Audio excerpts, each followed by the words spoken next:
I recently just finished the book called We Are as Gods by Peter Diamandis and Stephen Kotler, and I wanted to make an entire video to share my perspective, an overview, a review, and what I got out of this book and how you can get the most out of this book because, as the subheadline says, the survival guide to the age of abundance. And this is just, I believe, one of the most important books that people should be reading in this time as we're entering this age of AI and technology and what's really coming for us and how quickly it is speeding up. And so I think what's beautiful about this book is because of the fact that they put a strong emphasis on staying human and how to really thrive in this age where we're soon not going to know what's real and what is just AI and technology. So it's a very timely book, and these guys are brilliant in the way they communicate this stuff and getting us prepared for this age of abundance. So what's up, guys? Nico Rapkless here. And again, the reason that I love this book is because this book mirrors exactly the message that we're communicating on this YouTube channel. So if you're new here, make sure and subscribe as we talk a lot about AI and technology, but from the lens of how do we stay human?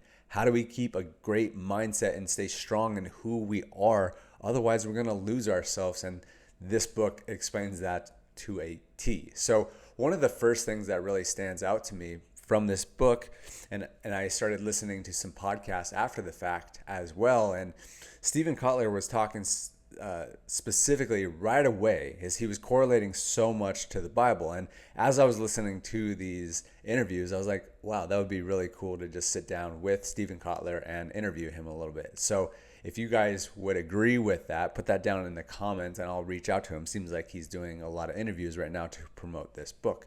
So one of the things he talks about in these interviews and talks about first thing in the book, he was correlating so much to the Bible, and he was basically categorizing the different types of miracles in the Bible. And what was interesting, and it was just cool for them to pull out and like acknowledge this, but if we look at our cell phones, they are literally miracle makers, right? And you got to think about that, like all the things that in the Bible, again, that Jesus was doing in terms of these miracles, like he was like basically creating something out of nothing.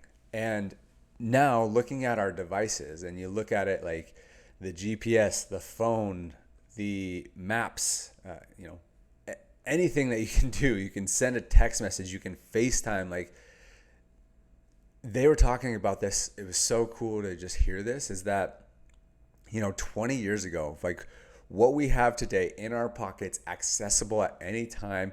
We can ping people from across the world. We can get on Instagram and we can connect with all these people, like all these things that we did not have 20 years ago that we do now have at a flick of the finger. They're basically saying that based on the value density, I believe is the term, is that 20 years ago, everything that we have inside of our phone would cost over $1 million, probably even more, right? And so we all have added $1 million a year to ourselves just simply because of the fact that we have these cell phones in our pockets and we have these accessibility to miracles before 7 a.m., right? It's wild. And so the thing he was correlating even more as he was talking about this, and this was in the book a little bit, but he definitely expanded on some of these podcasts, is that, one of the things that really stood out when they were starting to really understand that, like, we are in the age and the living, walking, breathing time of miracles, is when they actually went to this thing where this guy created the bionic eye. And it was crazy. And this guy was really nervous to release it. Why? Well, it was because of the fact that history tells us that they persecute mortals that can unveil miracles. Jesus, right? And so one of the main miracles that Jesus did perform in the Bible is that he would give people sight that were blind, right? And that's exactly what this guy was doing, is that with a bionic eye, he was giving a blind man sight. And so that's exactly what he did. He gave this blind man sight with a bionic eye, and the guy ended up able to drive in a parking lot without hitting any cars when he was blind his entire life. And the next day, he was able to see and drive and not hit any cars. That's a miracle. That is absolutely a miracle, and that's an extreme one. But like I said, we have all these miracles in our pocket, and we just say it's our phone. So really, just acknowledging what's going on and the way technology is evolving, and that's really one of the biggest things as well that this book taught me, is that like what is actually happening with AI, with technology. And it was talking about how ChatGPT just massively blew all the numbers out of the water in terms of platform adoption. It was like 1 million users in less than 48 hours, which had never happened before. And I experienced it too. I remember, a couple of years ago when AI and ChatGPT came out and everyone was like, this is amazing, you jump on it. I was actually a little bit slower to it, but like obviously I got on the train, and it's significantly helped me actually build a company and take in Vision Espresso that I thought it was going to take millions and millions of dollars in research and development, in addition to what we've already invested into, which was like right around or above $250,000 in 5 years, and really just more so like 20 years. But I thought it was going to take longer and much longer. And what we've been able to do in the last couple of years with AI is unpronounced of what we could do. And you just got to think about that, of like how quickly things are moving with technology. And so they talked about this whole concept about like when users start exponentially increasing without like much extra work, like it's literally just like it's like this hockey stick growth. That's when you know that technology is advancing at an exponential rate. And that's honestly what's happening day in and day out for us, right? And ChatGPT is one example, but then Anthropic and all these different LLMs. And it's crazy. Like I even heard something, I believe it was in one of these interviews, like these platforms, it virtually costs nothing. And that was the other aspect too, is like the exponential increase in user base and adoption and engagement without the increase of the expenses, and not necessarily the expenses, but the what is required to use it. Because the thing that he brought up is like, if we were to go back 5-10 years and someone would explain what AI is doing currently, and they'd be like, it has the capabilities to answer any single question that you have in in just great depth, and it can help you write a book, and it can help you learn, what's the best restaurant based on your dietary restrictions, and it's quick and it's easy. Like it literally can just answer anything, and then it can help you like start writing documents, and it can help you create a company that you might have thought that you would have to spend all this money in research and development, and it can help you just narrow in and find these answers, and it can help you build all these dashboards, and it, just obviously just explaining exactly what AI is doing depending on what you're doing. Like everyone is using it from different use cases, but it can help you like be your marketing manager. And like I'm just explaining some of these things that it's doing for me, which is crazy, and I'll get into here in a little bit. That's very correlated to this video. But again, the thing that I'm getting at is that like, what if someone came back to you or explained all of this 5-10 years ago about what AI is currently doing? What would the guess be of who has access to that, and what would be the cost to that? And most people would be like, oh, that's obviously just reserved for the ultra wealthy. They certainly wouldn't say that it's, oh yeah, everyone has access to that for the basically the price of electricity, right? And that's the crazy thing about what's happening with technology. And that's when there's super advanced movements in technology, is when there's exponential increase without the exponential increase of cost for the user base, right? And so that's what's crazy. And to just really start understanding how powerful technology is, and really acknowledge it. Like, not just look at it like, oh, that's really cool. Like you can Google things and it gives you the best responses, and like really taking a second to think about it and look at it and be like, wow, this actually is incredible. Like it's unbelievable if we really think about it. And coming back to the whole concept of miracles, like these are walking miracles. These are living miracles that we did not have access to even a couple years ago. And the way and the rate that everything's speeding up and amplifying is bonkers, right? So just to acknowledge that of how cool that is. And for me personally, being able to, develop my company that I thought would take forever, and I wasn't even sure if it would like really take off to the point where we wanted to and get to the point where we wanted to, where we could make it more marketable. And it feels so cool because we're helping entrepreneurs live on purpose, sales teams, athletes. Like it's really cool, and it correlates really nicely, that I'll explain here in a little bit, because there's some downfalls to this, and we live in this age of abundance where there's actually a lot of challenges. And so I'll get into that now, because it's absolutely imperative for us to understand this as well. Like, as amazing as this all is, we do have to consider like the responsibility. And I believe he was talking about it's in Spider-Man, if I'm not mistaken. But like, with great power comes great responsibility, because what they're explaining as well, I thought this was fascinating, is they were talking about all these different companies that are coming up.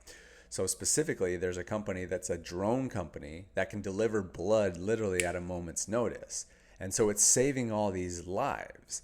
And that's really cool. That's amazing. Like, they were explaining one story in there when a mother that had just gave birth and was like hemorrhaging blood and needed to be saved. And it was in a place that was not very accessible, but this drone brought her specific type of blood, and they saved her, right? And so that's amazing. That's a miracle, right? But what's happening is that they're actually helping more people live, which, like we said, amazing. But you got to think about the implications of that. If less people are dying, then we have to take care of more people. And again, not a bad thing, but just something that we have to acknowledge, and we can't just be like, oh, this isn't happening. But then that correlates so much to the food situation. And it was pretty wild to even start understanding, because I didn't even realize this. And I knew, like, there was definitely conversations going around this topic, but the thing that they're explaining is that the current food system, especially beef, like, it's not going to continue to sustain if we go the rate that we're going. And then in addition, if we're saving all these lives and we have more people on this planet, then like, it's definitely not going to work. And so people are diligently working on the solution to this. I mean, even making like synthetic, if you will, synthetic burgers or beef, right? Because it's if we just keep going the way we are going, it's not going to work out, right? So someone has to change something has to change so that we can feed all these people that are staying on this planet. And I remember they talking about, like, this was like at first like a 10,000, 20,000, even maybe like a 30,000 burger. And obviously it won't stay there, but that's how it has to start. Like, even with AI, when it started, like it was costing a ton. It wasn't the rate it is now when it's optimized. But you have to start, and that's like, you got to have some of these people have to have the balls to start a company where it's highly costly, and then they start systematizing it and then making it more palatable for mass adoption. Like, that's literally how companies are evolved. And so we have to evolve with it like this, and we have to be able to solve these solutions, because it's wild, and it's, like I said, bonkers. Like, people that have access to healthcare that didn't have it, people that have access to technology and phones, like, they say that, like, I think, like, I was a little unsure about this. It depends on like what kind of stats you believe, but it's like, it said like 80-90% of the population on the world has access to a smartphone. Now, I think that was because I actually researched that one, and they said it was because like the total amount of cell phones, smartphones that are in circulation would account for 80-90% of the population. But I think it's because like some people, numerous people, have multiple cell phones. I don't think it's the fact that every single or 90% of the population has a cell phone, but just like the access that everyone has. And again, walking miracles, adding millions of dollars to people because of the fact that we didn't have this type of stuff years ago. Like, it's amazing, right? But again, we have great responsibility with this technology and where it's evolving. And so the other thing that I found fascinating is that, like, everything is changing and shifting. And so, especially with my experience and everything I'm doing with AI, is the fact that like job descriptions are going to change. I truly believe this, and this is what they're talking about so much in the book, is that like the things that a lot of jobs do these days that are just like kind of grunt work, if you will, are not going to be required from people because the fact that AI can do it so much better, so much cheaper. And nor do we really want to be doing it. I mean, like a factory worker, why would you want to be a factory worker when you're just like doing the same thing over and over and over and over again when an AI can do this better than you can, and we could get out of that work, right? And I think about that a lot, is like how technology opens up opportunity. See, a lot of people have fear around technology, and that's okay, but like how can we look at this from a more positive lens that actually serves and helps us? And basically what they were saying, it was really cool in the book, they were giving all these job descriptions that would be the future job descriptions, and it came back to a lot of creativity, a lot of experience. And that's something that's really resonated with me, and why we've built what we've built is that moving forward, it's all about experience, novel experiences that can't be repeated. And so that's going to be a lot more of the job descriptions, like the personal experiences that you have that no one else can duplicate or replicate, that people are yearning for, right? So when you can give people experiences based on your experiences, that's going to be potentially your new job description, which is wild. And I think everything's going to evolve. We don't even really know what exactly is going to come from all this. But when we can stay creative, when we can stay excited, we can stay curious. And, Stephen Kotler talks all about it in this book that I read a while back, is flow, and why that's so important. And he talked about like how to stay human in this space. And that's why it's so important, because when you're human, when you're tapped in to what you're meant to be doing on purpose, that's when creativity flows. And that's when like you're actually going to have a job that suits you that AI can't replace. And so a big thing that we need to focus on at the tail end of the book is this whole concept of staying creative, staying in flow, play, like these things that AI absolutely cannot replace. And that's what keeps us human and stays on purpose. But here's the thing, and this is kind of alarming, but it's good education so that we know what we can do. And honestly, like challenge is the precipice of all of this, because if things were so easy, and they did an experiment that I'll explain here in a second, but if things are so easy, it actually will eventually erode and destruct a society. So one of the things that I heard as I was finishing up the book recently is that one of the biggest problems in today's day and age, more than ever, is information overload, because he talks about how it starts with information overload. We're getting bombarded with so many messages, so many things trying to pull our attention. And then from that, it comes cognitive overload, where you literally just cannot think about anything else. And then from there, eventually you hit burnout.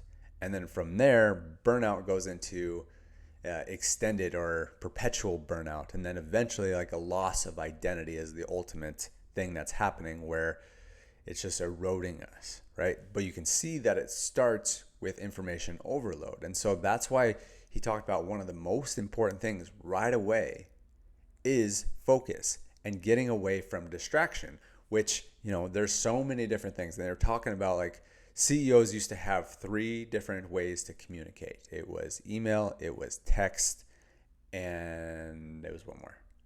It might have been actually just been those 2. But now it said like CEOs have like at least 7 communication chains: Snapchat, Instagram, WhatsApp, you name it. So having all of these communication channels are virtually distractions. And so the people that are the most clear and the most focused are the people that are going to take away those distractions, and therefore the information overload, the cognitive overload, the burnout, the perpetual burnout, and the loss of identity. And that's virtually why we built our company, Vision Espresso, and why we start everyone with the Vision Quiz, because it's a tool that'll take you less than 20 minutes, and it'll increase your focus and your clarity by up to 108%. That's what some of the people have experienced as they've gone through, because we track everything. So if you have not taken that, Go ahead and click the link down in the description and I'll walk you through exactly how it works. But like they talk about how that's one of the most important things is stay focused and get away from those distractions that keep on pulling you, because eventually that's going to lead to burnout and loss of identity, which the identity piece and the purpose piece is one of the most imperative parts of the entire process, because they did this experiment a little while back. It was called Universe 25, I believe. I was just doing a little extra research on this. Universe 25, it was back in the 60s and 70s. And so they initially thought that this was going to be an experiment just on population as a whole and kind of just seeing how mice interacted based on, continue to inject more population into the ecosystem. So ultimately what they did is they started with four pairs of healthy rats or mice. Yeah, 4 healthy pairs of mice. And then the population exploded, okay? Because what they did is, I'm going to just read this out just so I can make sure I get it right.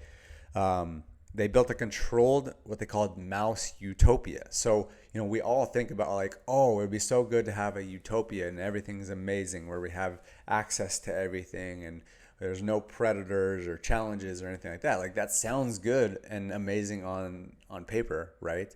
But we'll explain what actually happened. But this controlled environment of a mouse utopia had unlimited food and water constantly available, perfect climate control, sterilizing bedding and regular cleaning, complete protection from predators and disease, abundant living spaces with enough nesting boxes to comfortably house 3,840 mice. Now, again, they started with 4 healthy pairs of mice. And then what happened is everything was amazing, right? The population just kept expanding. And then it got up to about 2,200 mice in about 2 years. So everything was going great, but what happened was there was what they called a behavior sink. And so the key consequences of this overpopulation, if you will, even though from what I understand, it wasn't necessarily overpopulated because it had the capabilities to go up to 38,000, almost 4,000 mice, but they were only at 2,200. But what happened is that there was hyperaggression. Mice frequently attacked each other for no reason. There was neglect of the young, so females abandoned their nest or became violent towards their offspring, leading to near 100% infant mortality in some areas. The beautiful mice, a group of males, withdrew completely from society, refusing to mate or fight. They simply ate, slept, and obsessively groomed themselves in isolation. And then ultimately what ended up happening was a complete extinction. So eventually the mice lost all normal social and reproductive behaviors and the colony went completely extinct. Right? So crazy, right? And if we're entering this age of abundance where we have access to everything, which virtually we do, and we have, just the ultimate solution for everything, it falls, right? And so I'll read this last part and then I'll talk a little bit more on it. But like, while this experiment was originally cited as a warning about human overpopulation, later sociologists and psychologists noted that the breakdown was more as a result of lack of social roles, loss of identity, and forced psychological crowding rather than simply physical abundance or raw population numbers. So really what they're saying is that they had everything they wanted. It virtually was a utopia, but the mice didn't have purpose. They didn't have identity. They didn't have social roles. They were all just existing in this perfect society. And that's really what we're heading towards, is like, we're going to have access to everything. We already do have access to most everything. And then as AI does everything for us, we're not even going to have to really do much. And I'm personally experienced this. I made a video about this, and I think it was my last video. If you want to go check that out to help you understand like what I'm experiencing with AI and the huge unlocks and the things that I'm not having to do as much anymore, and the type of production that I can get done with like a simple prompt.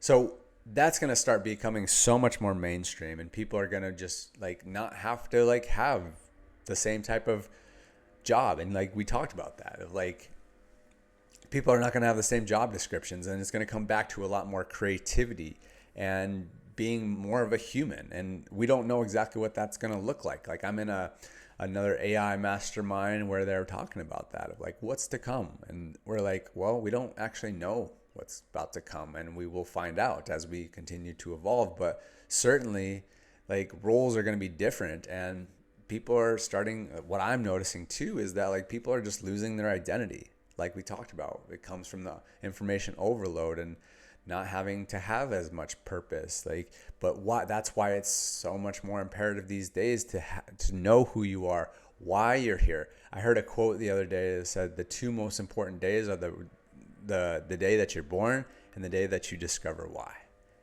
And so, again, that's a huge reason on why we're building Vision Espresso. It really is to help people understand what is their identity and who are they. And so that's, how we help people after they go through the vision quiz. Like it starts with that clarity, but then it continues to expand, and we have to reprogram their subconscious to really step into that new identity. And this is a process that you'll go through for eternity, right? You'll start figuring out who you are, and you lose that part, and then you figure out a new version of you. Like it's a continual process.